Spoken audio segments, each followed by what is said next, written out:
열린교회 성도 여러분 안녕하세요. 5월 1일 매일 성경 묵상 함께 하겠습니다. 오늘 묵상할 말씀은 창세기 32장 1절에서 20절까지의 말씀입니다. 함께 읽겠습니다. 야곱이 눈을 들어보니 에서가 400명의 장정을 거느리고 오고 있는지라.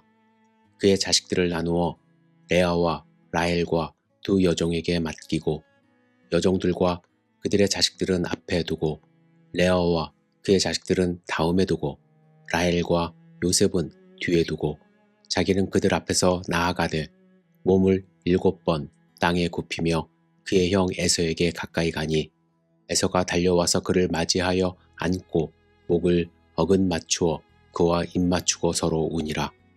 에서가 눈을 들어 여인들과 자식들을 보고 묻되 너와 함께한 이들은 누구냐? 야곱이 이르되 하나님이 주의 종에게 은혜로 주신 자식들이니이다. 그때의 여종들이 그의 자식들과 더불어 나아와 절하고 레아도 그의 자식들과 더불어 나아와 절하고 그 후에 요셉이 라헬과 더불어 나아와 절하니 에서가 또 이르되 내가 만난 바 이 모든 때는 무슨 까닭이냐? 야곱이 이르되 내 주께 은혜를 입히려 함이니이다. 에서가 이르되 내 동생아 내게 있는 것이 족하니 내 소유는 내게 두라. 야곱이 이르되 그렇지 아니하니이다. 내가 형님의 눈앞에서 은혜를 입었사오면 청하건대 내 손에서 이 예물을 받으소서. 내가 형님의 얼굴을 배운즉 하나님의 얼굴을 배운 것 같사오며 형님도 나를 기뻐하심이니이다. 하나님이 내게 은혜를 베푸셨고 내 소유도 족하오니 청하건대 내가 형님께 드리는 예물을 받으소서 하고 그에게 강권함에 받으니라. 에서가 이르되 우리가 떠나자. 내가 너와 동행하리라. 야곱이 그에게 이르되 내 주도 아시거니와 자식들은 연약하고 내게 있는 양떼와 소가 새끼를 데리고 있은즉 하루만 지나치게 몰면 모든 떼가 죽으리니 정하건대 내 주는 종보다 앞서가소서. 나는 앞에 가는 가축과 자식들의 걸음대로 천천히 인도하여 세일로 가서 내 주께 나아가리이다. 에서가 이르되 내가 내 종 몇 사람을 내게 머물게 하리라. 야곱이 이르되 어찌하여 그리하리이까? 나로 내 주께 은혜를 얻게 하소서 하매 이날에 에서는 세일로 돌아가고 야곱은 숫곳에 이르러 자기를 위하여 집을 짓고 그의 가축을 위하여 우릿간을 지었으므로 그 땅 이름을 숫곳이라 부르더라. 야곱이 팟단 아람에서부터 평안히 가나안 땅 세겜 성읍에 이르러 그 성읍 앞에 장막을 치고 그가 장막을 친 밭을 세겜의 아버지 하몰의 아들들의 손에서 그시타에 샀으며 거기에 제단을 쌓고 그 이름을 엘렐로의 이스라엘이라 불렀더라. 아멘. 32장의 말씀을 보면 야곱은 형 에서를 만나기 전에 여러 가지 생각으로 작전을 짰습니다. 형에게 줄 예물을 세 대로 나눠 형의 심기를 편하게 풀어줄 생각이었습니다. 그러나 야복강 나루에서 밤새 하나님과 씨름한 야곱은 마음이 변했습니다. 형에게 예물을 먼저 보내지 않고 자신이 가장 먼저 나서서 형을 만나게 됩니다. 하나님과 대면한 후 믿음과 용기가 생긴 것 같습니다. 형을 만났을 때 자신이 그동안 걱정했던 일들은 일어나지 않았고 오히려 형이 야곱을 에스코트하여 가나안 땅으로 가려 하는 모습을 목격하게 됩니다.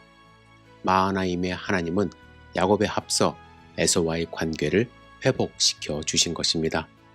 인간의 생각으로 아무리 작전을 짜도 하나님이 그 마음을 녹여주실 때 우리의 생각은 무용지물임을 다시 한번 묵상하게 됩니다. 그런데 오늘 본문에서 우리는 다시 야곱에게 실망할 수밖에 없습니다. 형 에서는 세일로 돌아갔는데 야곱은 숫곳에 이르러 자기를 위하여 집을 짓고 가축을 위하여 우릿간을 지었다 말씀합니다. 숫곳에 집을 짓고 우릿간을 짓는 것은 잘못된 일이라고는 할 수는 없지만 하나님과의 약속을 완전히 잊어버린 행동임이 분명합니다. 야곱이 하나님께 드린 약속이 있습니다. 28장 20절에서 22절 읽어드릴게요. 하나님의 나와 함께 계셔서 내가 가는 이 길에서 나를 지키시고 먹을 떡과 입을 옷을 주시어 내가 평안히 아버지 집으로 돌아가게 하시오면 여호와께서 나의 하나님이 될 것이요 내가 기둥으로 세운 이 돌이 하나님의 집이 될 것이요 하나님이 내게 주신 모든 것에서 10분의 1을 내가 반드시 하나님께 드리겠나이다. 야곱은 밧단 아람으로 가기 전에 하나님께 이렇게 소원을 했습니다. 안전하게 돌아오게 해주신다면 이 장소가 바로 하나님의 집 베델이 될 곳이고 이곳에 자기가 정착하겠다고 약속을 했습니다. 그렇다면 야곱이 이렇게 안전하게 돌아왔다면 그가 가장 먼저 해야 할 일은 베델로 올라가 기둥을 세우고 하나님의 집을 짓는 일입니다. 그리고 자신의 곳에서 10분의 1을 하나님께 먼저 드리는 것이죠. 그런데 야곱은 어떻게 했습니까? 숲곳에 집을 짓고 이어서 세겜에 정착하여 살아가게 됩니다. 그런 마음에 가득한 문제가 눈 녹듯 해결되자 자신의 약속을 잊어버린 것입니다. 급할 때는 하나님께 약속했지만 약속이 이루어진 후에는 그 약속을 잊고 사는 신앙인들이 가장 자주 하는 실수 중에 하나를 야곱도 이 당시에 했던 것입니다. 여러분, 하나님은 신실하신 분입니다. 신실하다는 것은 충성스럽다는 뜻으로 약속을 반드시 지킨다는 의미가 있습니다. 뒤돌아 생각해보면 하나님은 모든 일에 신실하셨습니다. 그런데 내 자신은 그렇지 못합니다. 아주 작은 약속조차도 잊어버리고 제대로 지키지 못하는 삶을 살아갑니다. 신실하신 하나님을 우리가 찬양하지 않습니까? 그럴 때마다 우리는 나의 신실함에 대하여 돌아보는 신앙인이 되어야 할 것입니다. 여러분, 오늘 2026년 5월 1일입니다. 3분의 1이 벌써 지나갔어요. 앞으로 3분의 2가 남았습니다. 지난 3분의 1의 시간 동안 나는 하나님과 한 약속 얼마나 지켰는지 한번 돌아보시기를 부탁을 드립니다. 만약에 작은 약속도 지키지 못했다고 한다면 다시 한번 마음을 다잡으시고 남은 3분의 2의 기간 동안 성실하게 하나님이 우리를 지켜주셨던 그 모습을 본받아서 우리도 하나님께 했던 약속 잘 지키시는 신앙인 되시기를 주님의 이름으로 축복합니다. 기도하겠습니다. 전능하신 주님, 하나님과의 20년적 약속 간절할 때 드렸지만 모든 것이 문제가 해결되었을 때에 잊었던 야곱과 같은 모습 보이지 않도록 인도하여 주시옵소서. 우리의 삶을 통하여 하나님께 드렸던 약속들 생각나게 하시고 오늘부터라도 다시 그 약속 지켜나가는 하나님의 백성 될 수 있도록 축복하여 주시옵소서.